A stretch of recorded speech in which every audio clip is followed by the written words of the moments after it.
I was only 4 years old when I felt my skin melting. The boiling oil ran down my back as I screamed, and when the burns healed, they formed a perfect heart. But this mark doesn't represent love. It represents the day my childhood died and my fight for survival began. This is my true story, and it will break your heart. I was 4.5 years old when I learned that too much joy can be dangerous. That afternoon in our small house on the outskirts of Detroit, I was running down the hallway laughing, my eyes fixed on that red burnished concrete floor my father had made. I was so happy, so lost in that pure childhood joy that I didn't see anything beyond my own feet dancing on that floor. My stepmom was in the kitchen, in a movement that changed my life forever. She turned the frying pan of hot oil onto my back, not by accident, by choice. The pain was so intense my brain couldn't process it. The boiling oil burned my skin and my soul at the same time. Those are the words I use today, because in that moment I had no words for anything. There was only the fire on my skin, the screams coming from my throat, and that feeling that something inside me was dying along with the melting skin. I fell, writhed, tried to make the pain stop any way I could, but it wouldn't stop. And my stepmom just watched. I don't remember my father's reaction when he got home. I don't remember what care they took, if they took any, to stop that torture. Memory erased those parts as if my brain knew I didn't need to carry more pain than I already carried. What remained engraved was the scar, deep in a perfect heart shape, marked forever on my back. A cruel irony of fate, transforming violence into a symbol of love. The skin never healed properly. To this day, I carry that mark like a map of my destroyed childhood. After that day, the neglect and abuse continued as if nothing had happened, as if burning a child was something normal in that house. That's when I made the most important decision of my life. I ran away. I left that house and never went back. My parents were so drunk, so lost in their own demons, that they didn't even notice my absence. My days and nights became the same after I chose the street. I went out to play and simply decided I wouldn't go back to that house of horrors. In my childish ideal of playfulness and freedom, everything seemed like a big adventure. I slept very little, didn't change clothes, and at first I found it all fun. The streets of Detroit became my playground, my bedroom, my kitchen. I was just a child playing at being free, not understanding that I was actually fighting to survive. I started playing with other street children, forming a strange family made up of forgotten and abandoned kids like me. I frequented doors of bars and bakeries to ask for food, quickly learning which establishments had kind owners and which had security guards who shooed us away like rats. I did what many homeless people do. I wandered through the neighborhoods back and forth, without destination, without purpose, just existing from one moment to the next. Hunger was my constant companion, but I smiled. I still had that smile my father taught me before he got lost in alcohol. Over time, I began to notice that I was drawing attention from some people. Few noticed me, but those who did were the worst. Men with strange looks who mentioned my beautiful eyes, who fixated on my thin, dirty face. My eyes were too big for that scrawny face marked by hunger, and that drew attention. It wasn't the kind of attention a child should receive. It was the kind of attention that made me run and hide in the dark alleys of the city. It was at that time that I made a radical decision to protect myself. I started dressing as a boy. I cut my hair, wore baggy, dirty clothes I found in the trash, changed my posture and even my voice. I discovered on my own that being a girl on the street was too dangerous, that there were people who thought I had no rights over my own body. As I grew and lost weight, transforming into a ghost of the city, I looked for places to shelter during Michigan's cold nights. And that's how I found my sanctuary.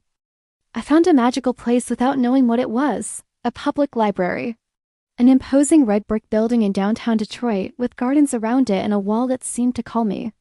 I jumped that wall to protect myself from the cold one night, not imagining I was entering the place that would change my life forever. During the first nights, I just slept hidden among the garden bush, covered with printed newspapers I found on park benches. I had no idea that this was a space that allowed all people to access it, including a street girl like me. I began to notice during the day when people accessed that front door. Men in suits, women with elegant purses, students with backpacks, elderly people with canes, everyone entered through that heavy wooden door. I watched from afar with fear and curiosity at the same time. One day I gathered courage and decided to enter too. I pushed that heavy door, and what I found on the other side was a universe I didn't know existed. Endless shelves of books, The smell of old paper, the soft light coming through the tall windows. Nobody threw me out. That was the most important thing. Nobody threw me out of there. I was dirty with torn clothes, disheveled hair, and smelling of the street, but nobody sent me away. When my body wasn't looking for food, it was my soul that asked for nourishment. And that's exactly what I found in those books. So I entered that public building with the frequency of a resident. During the day I learned from the books and the cultural activities that happened there, and at night I slept in the library garden covered with printed newspapers. That place became my school, my home, my family. The children's books showed me the stories that all children hear before bed, the ones you tell your kids. I read alone, sitting on the floor between the shelves, and imagined my mother was there with me. When I was delirious with hunger, it was her lap I imagined. It was her voice reading those stories to me. The library didn't give me food, but it gave me something I needed even more. It gave me the certainty that I existed, that I had the right to be there, that I deserved to learn and dream like any other child.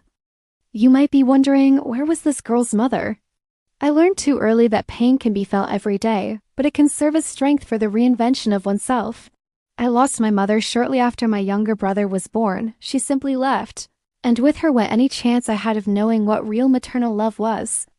My brother survived the birth and was immediately adopted by another family, a family that raised him with lots of love. He had the luck I didn't have, and to this day I'm still looking for our bonds, still looking for our common origin in this world that separated us from the cradle. But I didn't just lose my mother. I lost my father too, not to death, he didn't die, but I lost him to alcohol and depression. Shortly after my mother left, that man went crazy. He was my best friend when I was a child, you know? He was the one who taught me to smile. He was the one who showed me how to write my name in cursive letters on paper. He was a child too, in a way, and we two were best friends navigating together in that confusing world. But when she died, he sank into a dark place he never fully came back from. He remarried after some time, trying to rebuild what he had lost. But that man who offered my stepmom a home didn't keep his own promises. He was so broken inside that he could unprotect even himself, let alone me. My stepmom passed on to me all the violence she had suffered her whole life, took it out on a girl she barely knew. And my father? My father was so drowned in bottles and sadness that he didn't even notice when I ran away from home. He didn't look for me, didn't go after me, didn't notice my absence. Nobody in my family noticed I had disappeared. Many imagined I was with my father and that it was his responsibility to take care of me, and technically it was, but he was so sick he couldn't even take care of himself. Nobody noticed that he had gotten sick, gone crazy, completely lost himself. It's his lap I miss to this day, not my mother's lap that I never really knew, but the lap of that guy who stayed when she left. The lap of my best friend, the man who taught me to write my name, who gave me the paper and pen that I later used to sign my attendance at the library. Inside that public library, I studied like I never imagined would be possible. It was with the books, with their authors and their ideas, that I began to transform from an invisible girl into someone who had a voice. I started researching works, studying philosophy on the shelves I could reach, devouring each page as if they were meals for my hungry soul. While my stomach growled with hunger, my mind fed on Shakespeare, Langston Hughes, Maya Angelou. I began to draw attention from people who frequented the library because I spoke things that a street child shouldn't know. I recited news of the day that I read in newspapers before using them as blankets. I memorized entire poems and spoke them aloud as I walked through the book corridors. I repeated philosophical phrases I found in books by thinkers whose names I could barely pronounce. The librarians began to notice me, not to throw me out, but to observe me with that gentle curiosity. A dirty girl dressed as a boy who quoted Thoreau and Emily Dickinson between asking for food. I was a walking contradiction, and the library welcomed me anyway. I usually say today that I forgave all the characters in this story, and it was inside that library that I learned what real forgiveness was. I read about resilience, about overcoming, about people who suffered terrible things and still found strength to continue. Each book was a mirror showing me I wasn't alone, that other people had survived, that pain didn't have to be the end of my story. The authors became my silent teachers. Their words were the only ones telling me I had value. It was in that public space, in that facility the government offered to everyone, that I discovered my own acceptance. You know how that happened? Simply by not throwing me out. That was the greatest gift I received, the silent permission to exist. Nobody told me you can stay, but nobody told me you need to leave either, and that absence of rejection was what saved me. That's why I'm here today. That's why I survived. Because the public space fulfilled its most basic and most important role. It let me in. I don't remember the smell of lunch or dinner. I don't remember my siblings and my parents sitting at the table sharing meals and conversations like normal families do. Those memories simply don't exist in my head. I have no memory of sitting at the table with knife and fork, waiting my turn to eat, hearing laughter while the food got cold on the plate. What I remember is the street one day after another and another and another in an endless sequence of survival. I got tired slowly in that life. Hunger wasn't just physical, it was an exhaustion that penetrated the bones, that made each step heavier, each breath more difficult. I was delirious with hunger on cold nights, lying in the library garden, and it was my mother's lap I imagined. That lap I never knew, that embrace I never received, became more real in my imagination than the reality around me. Hunger does that to you. It takes you to places that don't exist because reality is too heavy to bear. On the street, a child was a girl who had no notion of tomorrow. That's why I smiled all the time. That's why there was still joy in that chaos. Because I didn't understand that this wasn't normal, that children should have homes and food and security. It was my father who taught me to smile like that before he got lost at the bottom of a bottle. He taught me that even when everything is bad, a smile can make the day seem less heavy. That child's smile was the only thing left of the man he was before tragedy swallowed us. Looking doesn't mean seeing. Without interest, you don't really see. I discovered this on the streets of Detroit, where hundreds of people passed by me every day without really seeing me. Later, I discovered that only blind people and poets can see in the darkness, and that the person who lives on the street has to be the light in their own darkness, because nobody else will do it for them. I was invisible to the world, but inside the library I began to see myself, to realize I existed, that I had value even if nobody out there seemed to notice. At 11 years old, I was rescued from the streets by two aunts who finally noticed I existed. I don't know exactly what made them look for me after so long or how they found me at that library where I practically lived. What I know is that they showed up, took me by the hand, and took me to a real home. For the first time in years, I would have a roof over my head, a bed to sleep in, regular meals. It should have been a relief, a salvation, but it was actually terrifying because I had forgotten how to be a normal child. It took me a long time to adapt to bathing. Hot water on my skin felt strange, almost painful after years of washing in public restrooms or not washing at all. It took me time to adapt to lunch and dinner served at the table with knife and fork with people sitting around talking. My hand trembled when I held the silverware. I had forgotten how to use that. I was used to eating with my hands, fast, hidden, always afraid someone would steal my food. Sitting at the family table felt like a theater where I didn't know my part. I went to school for the first time for real, and that's where I met Mrs. Ava, the school librarian. She reminded me of the acceptance I received at the public library, and immediately became my favorite person in that strange place. I stayed in her room whenever I could, surrounded by books again, feeling that familiar smell of paper and knowledge. It was at school that I learned something that changed my perspective forever. Children and adolescents are an absolute priority. I discovered this very early, but many people still haven't realized this basic truth. I discovered there were laws to protect me, that I had rights, that what happened to me should never have happened. I read about child protection laws, about children's rights, about how society has the obligation to care for its minors. And I was furious because these laws existed while I was. On the street, furious because nobody applied them to save me, furious because how many other children were suffering at that exact moment while the laws slept in dusty drawers. The laws existed, but their enforcement was what was missing, and it's still missing today. Yes, there are countless cases of children who suffer abuse from their family members, friends, acquaintances, neighbors, close people. Countless cases of children who have no voice, who are imprisoned in houses that should be safe homes. At this exact moment, as you read this, a child must be thinking about running away from home because the pain has become unbearable. And the most frightening truth is that most people prefer not to see, not to get involved, not to question the screams coming from the neighbor's house. Reports from WHO, UNICEF, and UNESCO show that half of the world's children suffer violence at home from negligent, unavailable adults concerned only with their own interests, impossible and sick. The reports say that half of the world's children are affected by physical, psychological, or sexual violence, generating disability and even death. These aren't abstract statistics. They're real children with real names, with real pain, dying in silence while the world goes about its routine. There are cases in the United States and around the world. You don't need to have a child a story to name legislation. We already have the laws, we already have the Constitution, we already have child protection statutes. What's missing everywhere in the world, not just here, is to apply these laws consistently. I don't intend to say we need more legislation or invent new speeches. We've been doing that for years. The difference is that violence against children isn't considered as serious compared to various other violences, because children have only recently been considered subjects of rights. In my time, when I ran away from home and never came back, many people in my family imagined I was with my father and that it was his responsibility to take care of me.